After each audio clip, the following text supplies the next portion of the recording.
It's Ivy Slater, and you're listening to Her Success Story podcast, a show where gutsy businesswomen share their success journey. Hi, this is Ivy Slater. Welcome to today's episode of Her Success Story.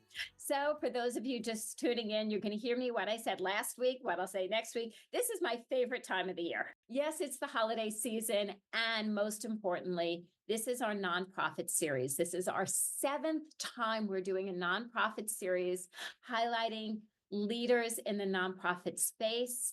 It is incredibly, on a personal level, incredibly important to me that the holidays are about giving and receiving. And if we can highlight organizations that we can have in our hearts, raise awareness around, possibly even give a little something to, it's a beautiful gift that keeps on giving forward and gives us a really damn good feeling. So it's a great win. Today, I have an amazing guest. Like we've had, I will say, all amazing guests this nonprofit series. I'm going to be honest. Kris Hoellen. I'm terrible at this stuff. That's why Kris and I were just talking. I said, I would be fired as a receptionist because I stink at this. And I have been fired as a receptionist back in the day. Kris Hoellen is the executive director of B&amp Railroad Museum. It's the birthplace of the American railroading. She assumed the position in 2018. She's leading the museum's preparation for the 200th anniversary of the American railroading in 2027. So that's just a few years away. Kris's background is in transportation and environmental, having served in the Transportation Research Board of the National Academy of Sciences, the American Association of State Highway Transportation Officials, the National Aquarium, the Association of State and Territorial Solid Waste Management Officials. I can go on and on. Kris is impressive. And I was so honored that she's going to take a few minutes today and join me on her success story. So Kris, thank you for being here. Oh, thank you for having me. I'm really looking forward to it. So how did this become your life? Bottom line, this is you and I, like we've had like the other conversation. How did this become your life? This is great. Well, I ask myself that sometimes too, every day. How did this become my life?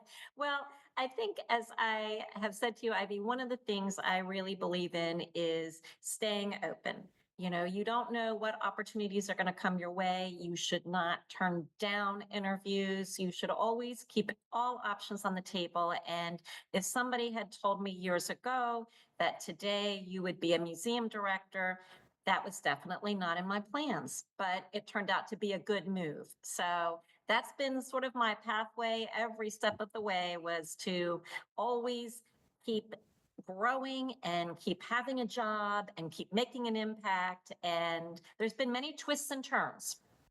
So yes, you have come from a variety of different opportunities.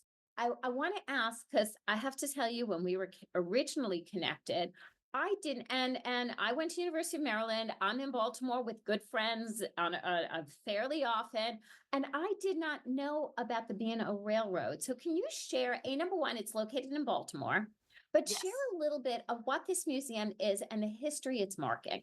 Well, the B&O Railroad Museum is the birthplace of American railroading. It is literally where the first stone was laid. It's where the first mile of commercial track was ever laid in the country. It is a historic site. All of our buildings are historic. And when you think about it, this industry today facilitates over $2 billion a day of economic commerce. And it all started here. So I just want to make sure we get the number, 2 billion. $2 billion a day of economic commerce in this country. And it all started here at the B&O Railroad Museum. It was officially the first commercially chartered railroad, was chartered in 1827. So 2027 is the 200th anniversary of this. It was really, the railroad was the internet of its time. That's how transformational the change was. Why did you move from Washington to Baltimore to take on this piece of responsibility to step into a museum director, which you were not in the nonprofit space. What resonated for you personally that you made that leap and that decision? So I was in the nonprofit space. I just was never in the museum space. And it's a Okay. it's a really good question. So I had spent my most of my career at nonprofits, whether they were trade associations, whether they were 501c3s, and I knew how to fundraise, I knew how to lobby. I was a mission-based person and also understood that nonprofits, while they're mission-based, they are still businesses. They are. And I had worked my way up at the Conservation Fund, a great nonprofit, national nonprofit. And was also a zoo and aquarium person. And I got the I opportunity love to a good work zoo at and aquarium. I do too. I do too. And I think there's a real role for them in this country and the world. And I jumped off my perch and went to the National Aquarium as their chief conservation officer in Baltimore. So it meant moving to Baltimore Okay. and working much more regionally, locally based, and it gave destination management experience. And while I was there, truthfully, I got a call from a headhunter who said that the director at the B&O Railroad Museum was retiring and would I be interested? My first thought was no. And that's that. Then I remembered, you know what? Go for the interview, learn something, keep your Remember what options the open. I was going to say, remember, we practice what we preach. We tell everybody to be open. I have to show up now. Right, exactly. So I went for the interview, was asked back again, and really it was, and I do have a transportation background, so it wasn't, So it completely made out of sense. left field. It made sense. And I did have a nonprofit experience, but I did not have museum experience. But when I met the board, that's when I became really interested because we were philosophically aligned. They wanted to hire a change maker. They were entrepreneurial.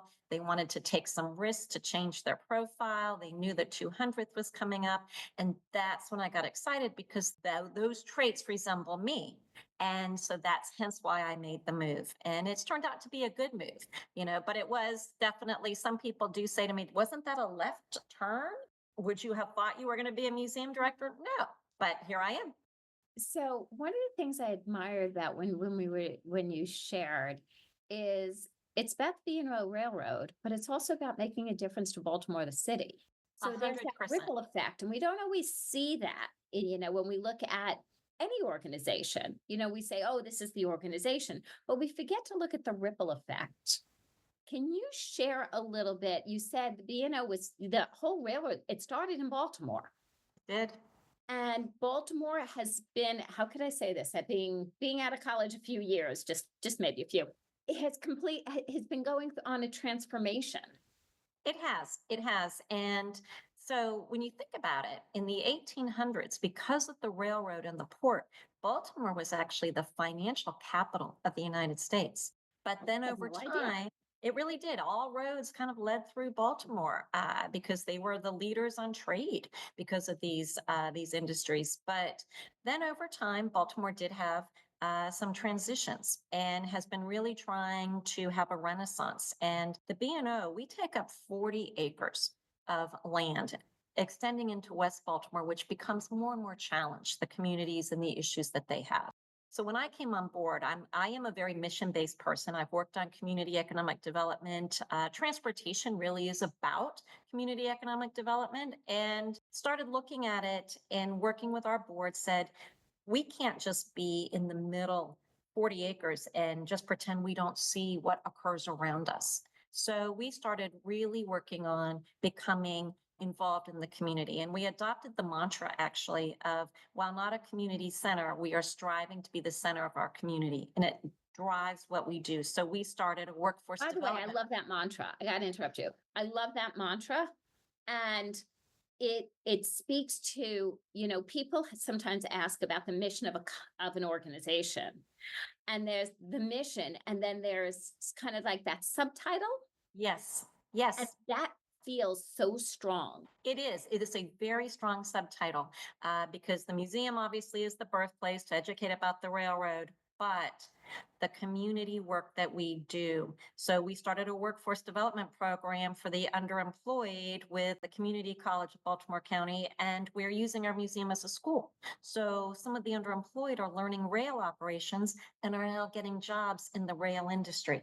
These are good Beautiful. paying jobs for them. And so that's really nice. We started a sensory awareness program, a sensory program, because children on the spectrum are frequently trains are frequently passions of theirs because they're predictable and structured. So then how Yeah. can you not then really use your museum to engage those children? So we started summer camps, we really went all in and are still all in on that. So we look at what can we do? We can't do everything, but we have space as a huge asset. And that has been a huge change for us. The community embraces it. They notice the change. And our board is really excited about what's happening in the community. And we feel like, and our biggest one is we are about to undertake a huge restoration project that's both historic preservation, because it's restoring our oldest continuously operating railroad repair facility, a big 33,000 square foot building. But when Wow. we do it, we're going to turn our entrance to face Southwest Baltimore, the challenged part of the community. And so when you think about it, most businesses, nonprofit or for profit, you usually sort of say, oh, there's nothing to see there, keep walking. We're going to turn to embrace it, to spark community economic development, because we could restore that building without changing our entrance. But then we said, what are we doing as a community anchor? So I think we are really putting our money where our mouth is in terms of really trying to focus on the community and being a good, strong community anchor.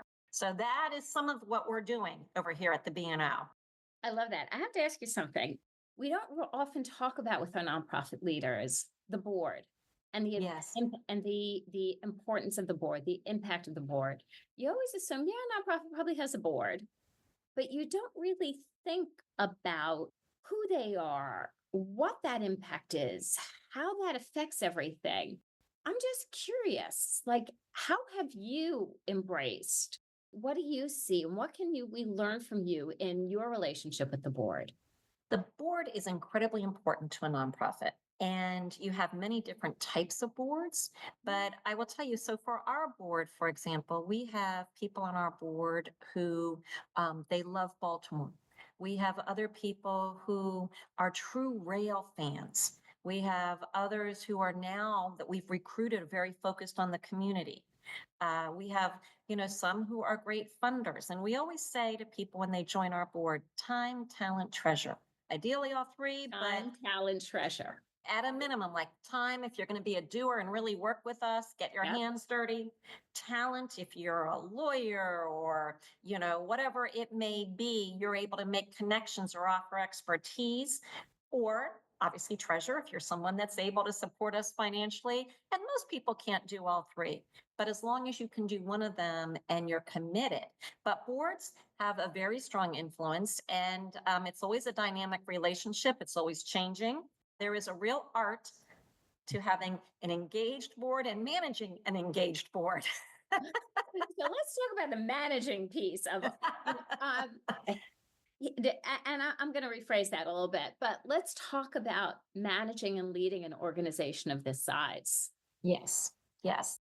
Every day is a great day in the sense of it's always an opportunity to grow and to learn. But I think the key is we have some real goals in front of us. The 200th anniversary in 2027, that's become our North Star.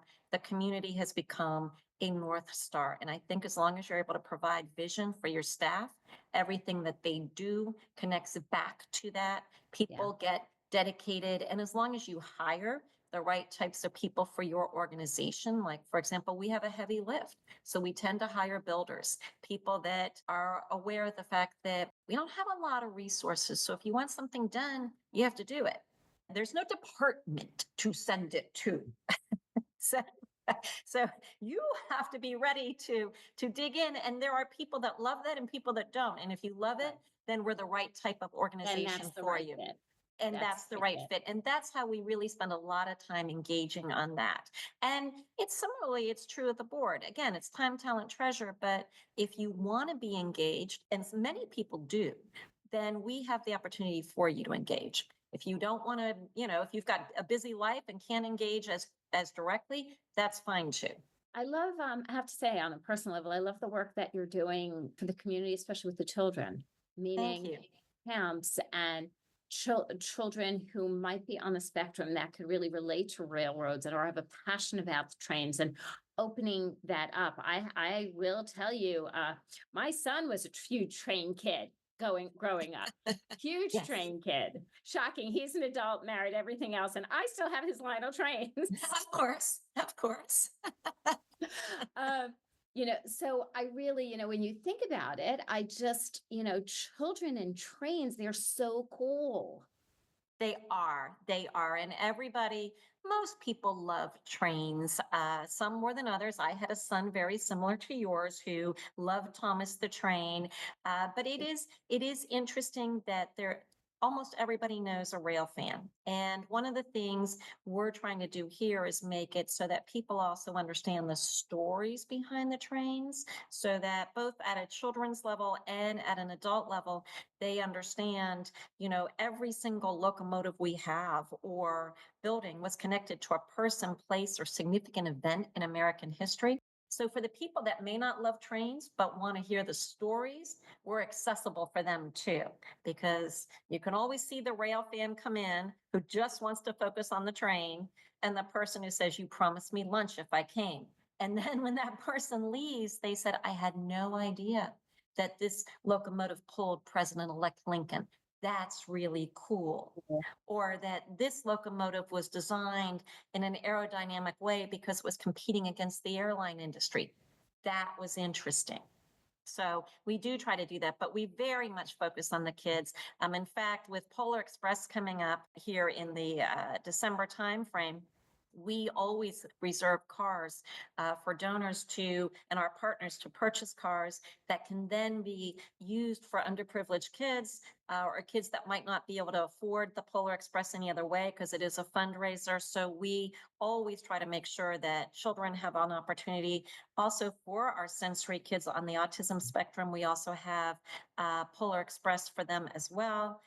So almost every activity we do is always designed around how can we make sure that children that might not have the opportunity are able to come in, and how can we make sure that our neurodiverse community has an opportunity to enjoy as well in the way that they're most comfortable.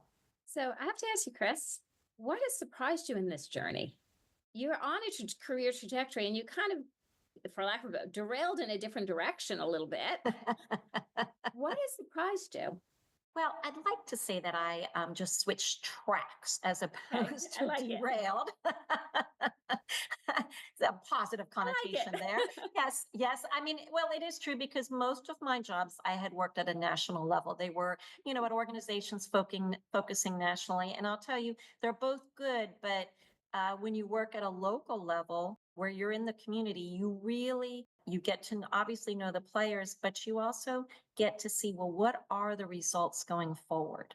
And it also reminds you that you have to continue being fearless, because you have to talk to everybody, and it doesn't matter whether they're a Fortune 500 CEO or whether it's the local church, that might have an ability to mobilize particular constituencies for whatever the goal may be. So I think what surprised me is just how much my skills from all the jobs I've had are being used in this job. And I think there's a great learning lesson there. I think we pick up Yes. so many different skills that transform with us in the various reinventions we do within ourselves. And sometimes we don't give that enough credit.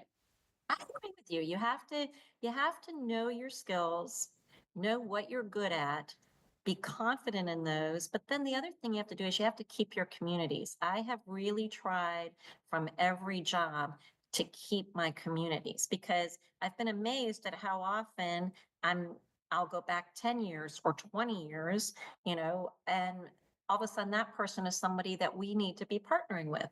And if you keep your communities, you can reach out to them. And so I always tell people, stay open and keep your communities. I love it. Kris, thank you for joining me today on Her Success Story. Thank you for having me. We greatly appreciate it. And for those of you who want to know more about the B&O Railroad, how can they do that? borail.org, and come I visit. love it. It's simple and direct. Well, it gets the results done. Absolutely. And that's why you ride the rails. You go from A to B without a problem. Exactly. Exactly. My favorite way Stay to on get from track. New York to Baltimore and back is to ride the rails. Well, we appreciate that very much. And listeners, take a moment. We have had so many wonderful interviews, and I believe there's more coming on nonprofits. It's not about just giving, it's about showing up. It's about caring. Check out these different sites. Learn a little bit what they're about. Learn about what the B&O Railroad is about. Learn about what the Polar Express, and if it's applicable to your family or friends you might have, share that forward. It's not that hard. If these interviews are interesting to you and you think they might be interesting to somebody else, again, share it forward. Not that hard.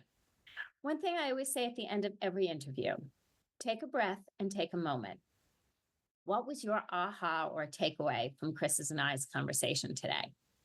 Identify it, jot it down somewhere, and then make a decision on one action you can take to move forward. And then we know that we've been here and have made a difference for everyone, and the ripple effect accordingly. So stay tuned for more great nonprofit interviews. Feel free to leave a comment, leave a takeaway for us, and we will see you next time.